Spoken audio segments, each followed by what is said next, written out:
नमस्कार प्रिय साथियों, S R group passion education में आप सभी का स्वागत है। तो मित्रों, अपने रीट मुख्य परीक्षा 2023 से संबंधित टॉपिक चल रहे हैं और हिंदी की शिक्षण विधियों के बारे में पढ़ रहे हैं।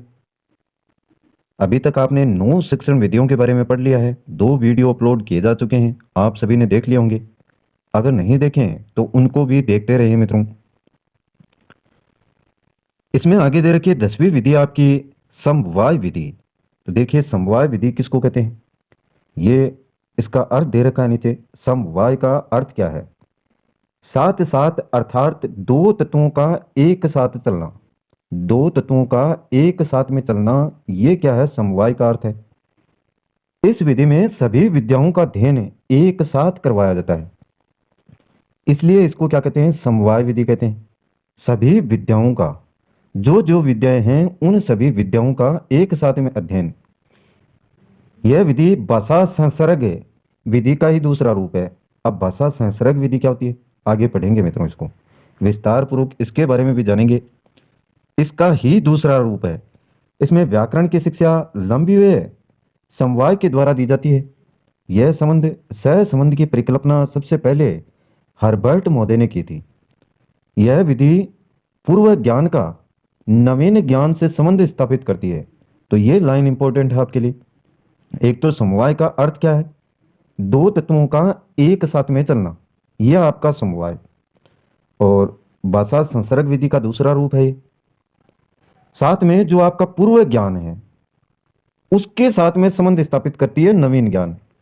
नवीन ज्ञान और पूर्व ज्ञान का संबंध स्थापित करने वाली विधि आपकी समवाय विधि। आगे देखिए, इसको समझते हैं। जैसे अध्यापक गद्य का कोई पाठ पढ़ा रहा है मित्रों, गद्य भाग का कोई पाठ पढ़ा रहा है और उसके बीच में व्याकरण का कोई बिंदु आ गया है, तो अध्यापक वहीं पर उस व्याकरण का ज्ञान सिखाएगा जहां पर गद्य पाठ को पढ़ रहा है।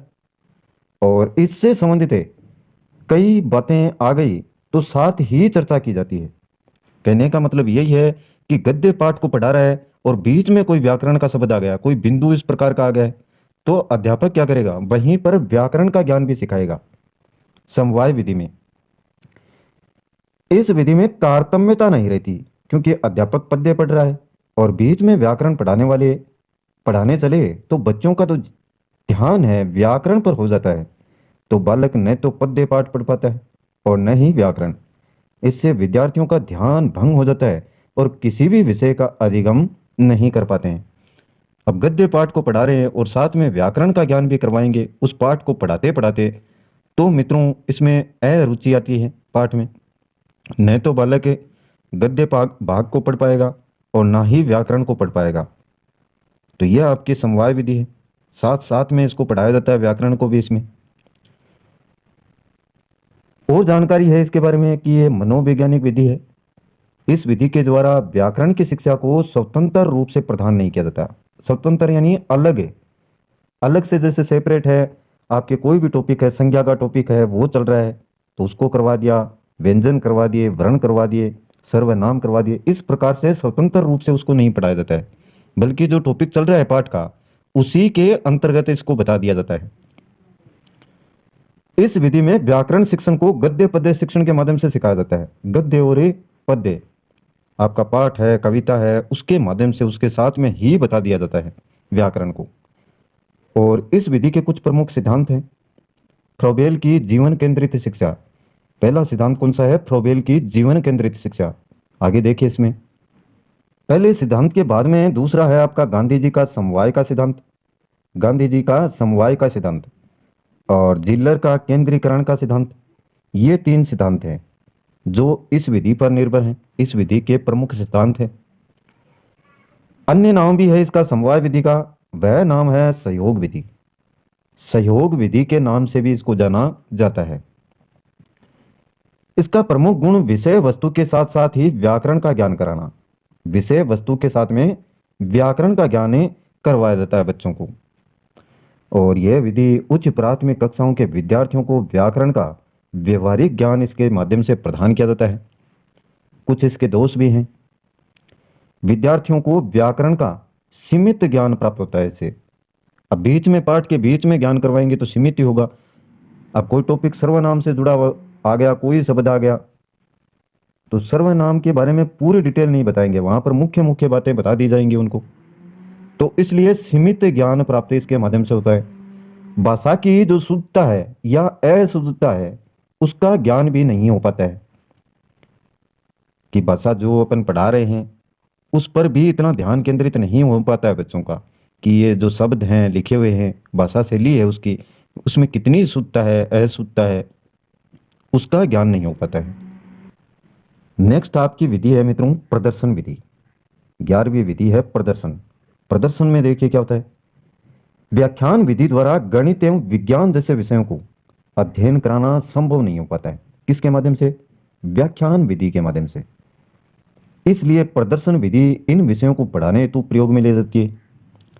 जैसे सोचिए आप गणित को पढ़ा रहे हैं और उसमें त्रिभुज के बारे में पढ़ा रहे हैं, तो क्या त्रिभुज के बारे में आप बोलकर बताते जाएं तो स्टूडेंट्स के याद हो जाएगा? नहीं होगा मित्रों। वहाँ पर आपको बोर्ड पर डायग्राम भी बनाने होंगे त्रिभुज के, किस प्रकार का त्रिभुज आपने बनाया है वो भी बनाकर बताना होगा, यानी उसका प्रदर्शन करना होगा उनके सामने बोर्ड पर, तभी बच्चे अच्छे से समझ पाएंगे। और साथ में अगर विज्ञान की बात की जाए तो विज्ञान में भी चाहे जंतुओं के हो, पक्षियों के हो या पेड़ पौधों के हो, उनकी शारीरिक संरचना हो, उनकी स्ट्रक्चर जितनी आप बोर्ड पर बनाएंगे उतना ही ज़्यादा उनके समझ में आएगा। तो कहने का मतलब यही है कि उनका प्रदर्शन करना पड़ता है साथ में, ना कि सिर्फ व्याख्यान से काम चल जाएगा। इस विधि में शिक्षक और शिक्षार्थी दोनों ही सक्रिय रहते हैं।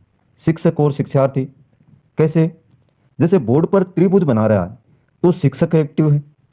अगर बोर्ड पर त्रिभुज बनाया जा रहा है शिक्षक के द्वारा तो शिक्षक एक्टिव है, और इसको देख रहा है स्टूडेंट, वो भी क्या है? एक्टिव है, क्योंकि वो ध्यान से देखेगा सर क्या बना रहे हैं बोर्ड पर, किस प्रकार से बना रहे हैं। तो प्रदर्शन विधि के माध्यम में ये ध्यान में रखें आप, शिक्षक एवं विद्यार्थी दोनों ही सक्रिय रहते हैं। इस शिक्षण विधि में ज्ञान मूर्त से अमूर्त रूप में दिया जाता है। शुरुआत में उसके सामने कोई वस्तु पेश की जाती है तो ये तो मूर्त हो गई, और उसके बाद में उससे जुड़ी हुई अन्य जानकारियों को व्याख्यान के रूप में बताया जाता है, तो वो अमूर्त ज्ञान हो गया। तो मूर्त से अमूर्त रूप में ज्ञान दिया जाता है। उदाहरण के लिए देखिए, प्रदर्शन विधि में यदि भूगोल विषय में राजस्थान के 33 जिलों को यदि विद्यार्थियों को दिखाकर समझाते हैं तो अध्यापक प्रदर्शन के रूप में मानचित्र का उपयोग करते हैं। तो शिक्षक क्या करेगा मित्रों? 33 जिलों को समझाने के लिए, उन 33 जिलों को समझाने के लिए मानचित्र का उपयोग करेगा, और मानचित्र में जैसे भी जिस स्थान पर वो जिले दिए हुए हैं वहां पर उसको उनके सामने बोर्ड पर बताएगा कि ये जिला यहाँ पर दिया हुआ है, ये जिला यहाँ पर दिया हुआ है। तो उनके ध्यान में रहेगा जो जगह है, जहाँ पर जगह है, यह आपका उत्तर है, दक्षिण है, इस प्रकार से दिशाओं का ज्ञान भी हो जाएगा, और एक निश्चित जगह है उसकी विद्यार्थी पकड़ कर लेंगे कि यहाँ पर ये जिला है। तो ये प्रदर्शन हो गया उसका। प्रदर्शन विधि के सिद्धांत देखिए, सरल से कठिन की ओर, मूर्त से अमूर्त की ओर, प्रदर्शन विधि का सतत मूल्यांकन, अधिगम में विद्यार्थियों की सहभागिता, सरल से कठिन की ओर। सबसे पहले सरल वस्तुओं को बताया जाता है जो मूर्त रूप में मौजूद होती हैं, उनका प्रदर्शन किया जाता है उनके सामने, और फिर उनको कठिनता की तरफ ले जाया जाता है। इसी प्रकार से मूर्त और अमूर्त, मूर्त से अमूर्त की ओर, और फिर प्रदर्शन विधि का सतत मूल्यांकन, लगातार मूल्यांकन साथ साथ में, और अधिगम में जो ज्ञान प्राप्त किया जा रहा है उसमें विद्यार्थियों की सहभागिता। तो ये कुछ प्रदर्शन विधि के सिद्धांत हैं। आगे 5वां सिद्धांत दे रखा है इसमें, संसाधनों को आयोजित करने का तरीका याद करना। जो भी संसाधन हैं उनको किस प्रकार से उसका आयोजन कर सकें, आयोजन करने का जो तरीका है वो ज्ञात करना। और अगला पॉइंट है प्रदर्शन विधि की प्रमुख विशेषताएं। विशेषताओं में आपका दे रखा है मित्रों, पहला पॉइंट देखिए इसमें, प्रदर्शन विधि द्वारा प्रदर्शन को धीमे धीमे गति से धीरे धीरे दिया जाता है, जिससे विद्यार्थियों में स्थायी ज्ञान का विकास होता है। धीरे धीरे, जैसे शुरुआत में उनके सामने मूर्त वस्तु को रखा जाता है और उसके बाद में उनसे जुड़े हुए जो भी तथ्य हैं, बाहरी तथ्य, उनको बताया जाता है। तो धीरे धीरे एक साथ में नहीं कि यह है बस इसके बारे में थोड़ा बहुत बता दिया, इस प्रकार से नहीं बताया जाता है। तथ्यों को आपस में जोड़ा जाता है और फिर उसके बाद में उसका स्पष्टीकरण धीरे धीरे दिया जाता है। स्थायी ज्ञान का इससे विकास होता है और यह एक मनोवैज्ञानिक विधि है, क्योंकि अमूर्तता की ओर ले जाती है, मूर्त से अमूर्त की तरफ। इस विधि के माध्यम से जो भी विषय वस्तु से संबंधित ज्ञान है वो प्राप्त किया जाता है, उसका अच्छे से स्पष्टीकरण हो जाता है और प्रदर्शन विधि के माध्यम से कक्षा में रुचि बनी रहती है। ये शुरुआत में बताया है कि किसी भी वस्तु का प्रदर्शन करेंगे तो अध्यापक तो सक्रिय रहेगा ही, साथ में जो भी स्टूडेंट हैं वो भी सक्रिय रहेंगे, क्योंकि उनमें रोचकता अपने आप बनी रहेगी। नई नई जो भी चीज़ें हैं उनको अपने सामने पाएंगे, देखेंगे, पहली बार देखा है किसी ने, तो रुचि अवश्य बनी रहती है इसमें। पांचवा पॉइंट दे रखा है, प्रदर्शन विधि के माध्यम से व्याख्यान करने में शिक्षक को कम समय लगता है, इसके साथ ही साथ परिश्रम भी कम लगता है और विद्यार्थी स्वयं देखकर सीख सकते हैं, यानी स्वयं देखते रहते हैं, साथ में जो भी प्रदर्शन किया जा रहा है उसी के साथ में व्याख्यान भी हो जाता है, तो इसलिए परिश्रम भी कम लगता है और समय भी कम लगता है और आसानी से बच्चे समझ भी जाते हैं। साधारण सा उदाहरण लें, जैसे किसी जीव है, हाथी के बारे में आपको बताना है और आपने उस हाथी का चित्र बना लिया अच्छे से, फिर आप बताएंगे कि इतने लंबे इसके पैर हैं, इतना भारी इसका शरीर है। इस प्रकार से बच्चे के सामने वो डायग्राम रहेगा तो वह आसानी से सीख जाएगा और साथ साथ में आप उसकी व्याख्या भी कर देंगे। छात्रों में प्रदर्शन विधि द्वारा समझे गए ज्ञान से चिंतन एवं निरीक्षण शक्ति का विकास होता है। और सातवां पॉइंट दे रखा आपका, यह विधि लर्निंग बाय डूइंग यानी करके सीखना के सिद्धांत पर कार्य नहीं करती है, क्योंकि अध्यापक विद्यार्थियों के समक्ष केवल प्रयोग या प्रदर्शन ही करते हैं। विद्यार्थी सुनकर ही विषय वस्तु को समझते हैं, स्वयं नहीं करते हैं। त्रिभुज का डायग्राम बना रखा है तो त्रिभुज को डायग्राम को प्रदर्शन कौन कर रहे हैं? शिक्षक कर रहे हैं। बच्चे सिर्फ उसको देख रहे हैं और साथ साथ में जो व्याख्या की जा रही है उसको सुनकर ही विषय वस्तु को समझते हैं, ना कि खुद कर रहे हैं प्रयास। प्रदर्शन विधि के अंतर्गत प्रदर्शन हमेशा विद्यार्थियों के शारीरिक, मानसिक एवं बौद्धिक स्तर के अनुसार बनाया जाता है, जिससे उनका शारीरिक विकास भी हो, मानसिक विकास भी हो और बौद्धिक स्तर का विकास भी हो सके। इस प्रकार के प्रदर्शन को काम में लिया जाता है। यह विद्यार्थियों को वैज्ञानिक विधि का प्रशिक्षण प्रदान करती है और इस विधि द्वारा प्राप्त ज्ञान स्थायी होता है।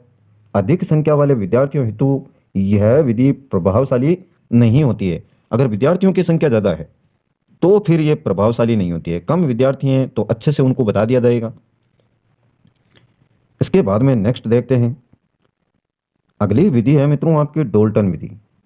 डोल्टन विधि, इसके जनक या जन्मदाता बहुत बार पूछे गए हैं। डोल्टन विधि के जन्मदाता या जनक कुमारी हेलन पार्कहर्स्ट को माना जाता है, तो ये याद रखें, डोल्टन विधि के जनक कुमारी हेलन पार्कहर्स्ट। सन 1912 में अमेरिका के शिक्षा मंत्री कुमारी हेलन, शिक्षा मंत्री नहीं सॉरी शिक्षा शास्त्री हैं, अमेरिका के शिक्षा शास्त्री कुमारी हेलन ने 8 से 12 वर्ष तक की आयु, 8 से 12 वर्ष वाले आयु के बालक को इस हेतु इस पद्धति को अपनाया गया था या बनाया था। इस विधि का जन्म हेल्टन नामक स्थान पर होने के कारण ही इसे डोल्टन विधि के नाम से जाना जाता है। सॉरी, डोल्टन है ये, जन्म डोल्टन नामक स्थान पर होने के कारण ही इसे क्या कहते हैं? डोल्टन विधि के नाम से जाना जाता है। और इस विधि का निर्माण कक्षा में होने वाले शिक्षण के दोषों को दूर करने हेतु किया गया। कक्षा में होने वाले शिक्षण के दोषों को दूर करने के लिए डोल्टन विधि इसमें हर विषय का अध्ययन करने हेतु कक्षा की जगह एक प्रयोगशाला होती है। हर विषय का अध्ययन करने हेतु कक्षा की जगह क्या होती है? इसमें एक प्रयोगशाला, जिसमें उस विषय के अध्ययन से संबंधित पाठ्य सामग्री होती है। विद्यार्थी प्रयोगशाला में बैठकर अध्ययन करते हैं और विषय से संबंधित अध्यापक कक्षा में प्रयोग करते हैं और उनके कार्यों की जांच भी साथ में करते हैं।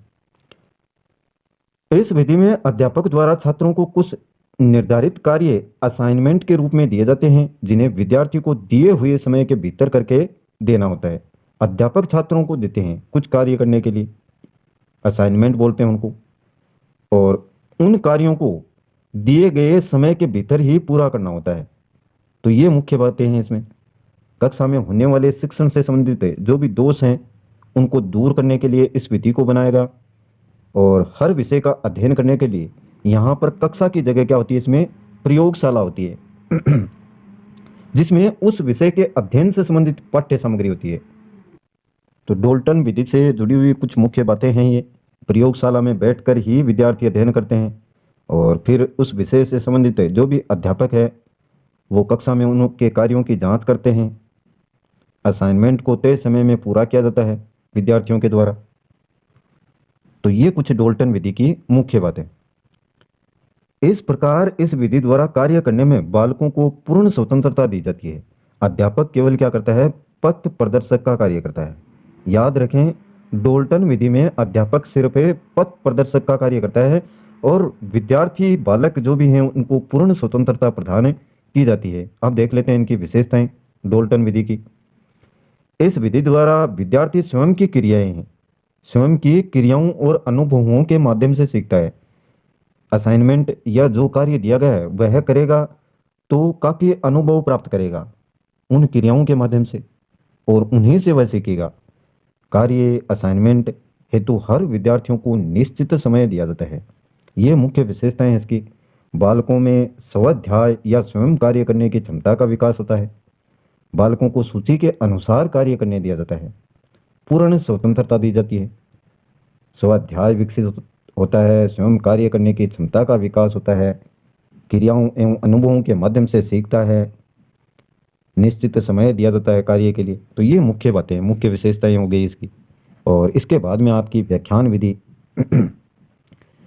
व्याख्यान विधि सबसे प्राचीन शिक्षण विधियों में से एक है। प्राचीन समय में व्याख्यान विधि सबसे प्राचीन शिक्षण विधियों में से एक है और प्राचीन समय में गुरुकुलों में इस विधि पर आधारित शिक्षण कार्य किया जाता था। उस समय लेखन सामग्री का अधिक विकास नहीं हुआ था। यह एक अमनोवैज्ञानिक शिक्षक केंद्रित विधि है। शिक्षक केंद्रित विधि और किस प्रकार की, अमनोवैज्ञानिक। याद रखेंगे दोनों ही पॉइंट व्याख्यान विधि के बारे में। कहाँ पर संपन्न किया जाता था ये कार्य, गुरुकुलों में। इस विधि में केवल अध्यापक सक्रिय रहते हैं, एक्टिव रहते हैं, क्योंकि वह पाठ्य वस्तु से संबंधित व्याख्यान प्रस्तुत करते हैं, उसकी व्याख्या करते हैं। जो भी पाठ्य वस्तु पढ़ा रहे हैं उनको, गुरुकुल में जो भी विद्यार्थी हैं। इस विधि में विद्यार्थी मात्र एक श्रोता होता है, क्योंकि अध्यापक स्वयं पाठ का वाचन करते हैं। व्याख्यान विधि भारत में वर्तमान में सर्वाधिक प्रयोग में ली जाने वाली विधि है। यह भी इम्पोर्टेंट है। सर्वाधिक प्रयोग में ली जाने वाली विधि आपकी व्याख्यान विधि है। कहाँ पर, भारत में। और यह विधि समय की दृष्टि से बहुत ही अधिक उपयोगी है। इस विधि में सूचनाओं का आदान प्रदान ज्यादातर मौखिक रूप से दिया जाता है, अर्थात विचारों का प्रभाव एक तरफा होता है। सिर्फ शिक्षक बोलता रहता है और छात्र अमूकता के साथ में सुनते रहते हैं। पाठ योजना की दृष्टि से सबसे प्राचीन विधि, यह सबसे सरल एवं कम खर्चीली विधि है। खर्चा तो क्या होगा इसमें, जैसे भी कोई पुस्तक है उसमें से व्याख्या कर दी, उसकी पढ़ दिया उसको, या फिर अपने घर से या गुरुकुल में रह करके किसी पुस्तक को याद कर लिया अच्छे से और फिर उसका व्याख्यान कर दिया बच्चों के सामने। तो खर्चा तो बिल्कुल नहीं है, सबसे सरल भी है। इस विधि द्वारा पाठ्यक्रम को जल्दी से पूरा करवाया जा सकता है। अब ये किताब है 20-25 पेज की है तो उसको पढ़ देंगे, ज़्यादा समय नहीं लगेगा। शिक्षण हेतु कोई विशेष यंत्र तथा उपकरणों की आवश्यकता नहीं होती। छात्रों के बड़े बड़े समूहों को इस विधि द्वारा पढ़ा पाना संभव होता है, एक ही विधि के माध्यम से, व्याख्यान विधि के माध्यम से। चाहे कितने ही दूरी में छात्र बैठे हुए हों, उनके बीच में अध्यापक घूमता रहता है और व्याख्या करता रहता है। जो भी शिक्षण है, जो भी कविता है, कहानी है, पाठ है, उसका। इसके कुछ दोष हैं। लगातार व्याख्यान से कक्षा में नीरसता आ जाती है। इस विधि में छात्र पूरी तरह निष्क्रिय रहते हैं। बहुत सारे विद्यार्थी तो ऐसे हैं जो अध्यापक बोलता रहता है और वो सोते रहते हैं, तो निष्क्रिय रहते हैं पूरी तरह से, ध्यान नहीं रहता है, कुछ समय के लिए रहता है, फिर जोर से चिल्लाता है अध्यापक, तो थोड़ा सा एक्टिव रहते हैं, फिर निष्क्रिय हो जाते हैं। तो गणित एवं विज्ञान जैसे विषय हेतु यह विधि उपयोगी नहीं है। वहां पर तो मित्रों डायग्राम आपको चाहिए, डायग्राम बनाने आने चाहिए आपको, या प्रदर्शन विधि का ज़्यादा से ज़्यादा इस्तेमाल होना चाहिए, तभी आप विज्ञान शिक्षण को और रोचकता की तरफ ले जा सकते हैं, छात्रों में रुचि जागृत कर सकते हैं। तो ये विज्ञान और गणित के लिए तो उपयुक्त नहीं है। हो सकता है सामाजिक है, हिंदी है, उसके लिए व्याख्यान करें, अच्छे अच्छे तरीकों से करें। मंद बुद्धि बालकों को इस विधि द्वारा पढ़ा पाना संभव नहीं होता है, मंद बुद्धि बालकों को। अब क्या पता आप बोल रहे हैं, लगातार बोले जा रहे हैं, और जो मंद बुद्धि बालक हैं उनका तो वैसे भी ध्यान नहीं रहता है, तो फिर क्या ध्यान देंगे वो। व्याख्यान विधि द्वारा विद्यार्थियों में तार्किक है चिंतन का विकास नहीं हो पाता है, क्योंकि लगातार व्याख्यान हो रहा है शिक्षक शिक्षक के द्वारा, तो चिंतन का विकास करने का तो, या चिंतन करने का, सोचने का, विचारने का इतना समय विद्यार्थी को मिलता ही नहीं। वह सुने अध्यापक की या फिर चिंतन करे। इस विधि द्वारा किसी भी परिस्थिति में शिक्षण संभव है, चाहे कोई भी परिस्थिति हो उसमें शिक्षण करवाया जा सकता है। व्यवहारिक विषयों एवं प्रयोग प्रदर्शनों को व्याख्यान पद्धति द्वारा कहना संभव नहीं है। नेक्स्ट है मित्रों आपकी भाषा संसर्ग विधि।